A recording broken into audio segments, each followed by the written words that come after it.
बिस्मिल्लाहिर्रहमानिर्रहीम अस्सलामुअलैकुम। उम्मीद करनी आ सारे मेरे बहन भाई ठीक हो सो। आज मैं बनाई पई हाँ पालक वाले पकौड़े। पालक वाले पकौड़े बनाना बहुत आसान ते इतने मज़ेदार होते कि सारे मेरे बहन भाई खाना पसंद करे से। आधा किलो मैं आलू लै लिया, उन्होंने उबाल लिया है, हूँ मैं मैश कर ली सा। ये हूँ मैं कुछ पाउडर मसाले शामिल कर दे सा, लाल मिर्च, नमक, खुश्क धनिया, जीरा पाउडर, नाल दे नाल 2 ਤੋਂ 3 चम्मच भर के बेसन दी भी शामिल कर लई सा।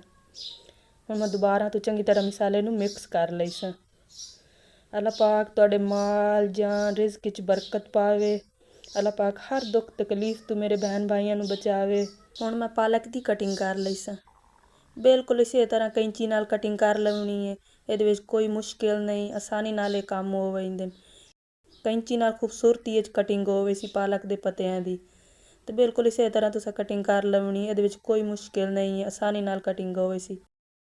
कितनी खूबसूरती च कटिंग हो गई है कैंची नाल। ये माह रमज़ान दा नेक महीना है पिया। हर बहन भाई वास्ते दुआ कीती करो कि उन्हां दी हर मुश्किल आसान हो जावे। अल्लाह पाक उन्हां दी हर मुश्किल आसान करे, हर दुख तकलीफ तो अल्लाह पाक उन्हां नूं बचावे। हुण मैं प्यारा जिहा बोल लै लई सा। बोल च मैं 2 ਤੋਂ 3 चम्मच बेसन दे शामिल कर लई सा। बेसन शामिल करन तो बाद इहदे विच कुछ पाउडर मसाले, लाल मिर्च, नमक, थोड़ा जिहा पानी शामिल करके बैटर तैयार कर लई सा। गाटा गाटा बैटर तैयार कर लवना है पिया, बिल्कुल इसी तरह जिवें कि मैं बैटर तैयार कर रही हाँ। अगर तुहानूं मेरी ये रेसिपी पसंद आ रही है तो मेरी इस वीडियो नूं लाइक, शेयर, सबसक्राइब करना ना भुलिया है।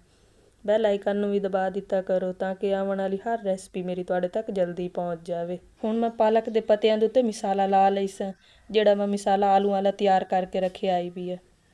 बिल्कुल इसी तरह पालक दे उत्ते ला लवना है पिया, जिवें कि मैं लैंदी पई हाँ। अल्हम्दुलिल्लाह माशाअल्लाह कितनी खूबसूरती च मसाला लग गया पालक दे पत्ते दे उत्ते।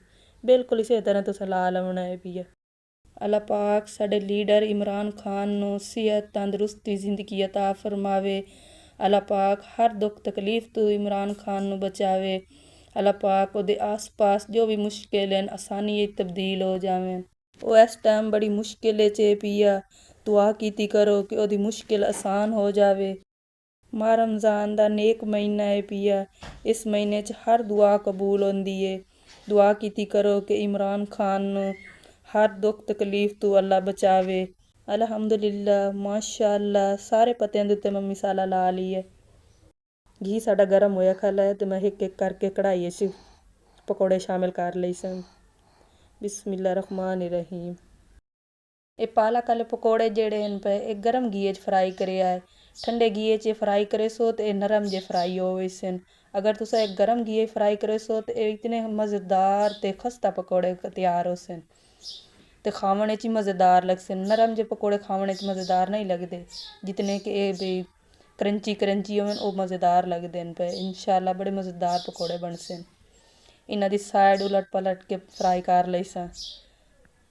इन आलू उबले हुए हैं पे इन्हां नूं हल्का जिहा फ्राई करना है, ज़्यादा नहीं फ्राई कर लवना।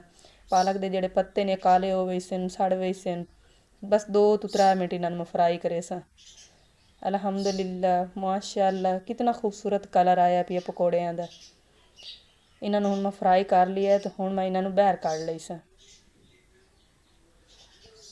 बिस्मिल्लाहिर्रहमानिर्रहीम। जितने कि वेखण च खूबसूरत लगते पे इंशाअल्लाह उस तो कई ज़्यादा खावणे च मज़ेदार होसन। ये वाली रेसिपी एक बार ज़रूर ट्राई करिया है। इंशाअल्लाह ये बड़े मज़ेदार पकौड़े हैं पे। मैंने कमेंट करके दसिया है कि मेरे पालक वाले पकौड़े मेरे बहन भाइयों नूं किहो जे लगे। इंशाअल्लाह मैं अपने बहन भाइयों नूं कमेंट दा जवाब दे सा। इस रेसिपी दे बारे अगर तुसा कोई मेरे को गल पुछनी होवे फिर भी तुसा मैनूं कमेंट करना है, मैं अपने बहन भाइयों नूं कमेंट दा जवाब दे सा इंशाअल्लाह। दोबारा तो भी मैं इसी तरह फ्राई कर लई सा। इन्हां दी साइड उलट पलट के फ्राई कर लई सा। कितने खूबसूरत पकौड़े पालक वाले बने हैं पे। ये दूए पकौड़ियां नालों ज़्यादा मज़ेदार पालक वाले पकौड़े बनते हैं। एक बार ये रेसिपी ज़रूर ट्राई करिए है। इंशाअल्लाह ये बड़े मज़ेदार पकौड़े हैं। पकौड़ियां मैं फ्राई कर लिया तो हुण मैं बाहर कढ लई सा। अल्हम्दुलिल्लाह माशाअल्लाह पकौड़े मेरे सारे फ्राई हो गए। ਤੇ ਵੇਖਣ 'ਚ ਕਿਤਨਾ ਖੂਬਸੂਰਤ ਲੱਗਦੇ ਪਏ। ਅੱਲਾਹ ਪਾਕ ਤੁਹਾਨੂੰ ਆਪਣੇ ਹਿਫਜ਼ੋ ਈਮਾਨ ਵਿੱਚ ਰੱਖੇ। ਅਗਲੀ ਵੀਡੀਓ 'ਚ ਮੁਲਾਕਾਤ ਹੋਸੀ। ਅੱਲਾਹ ਹਾਫਿਜ਼।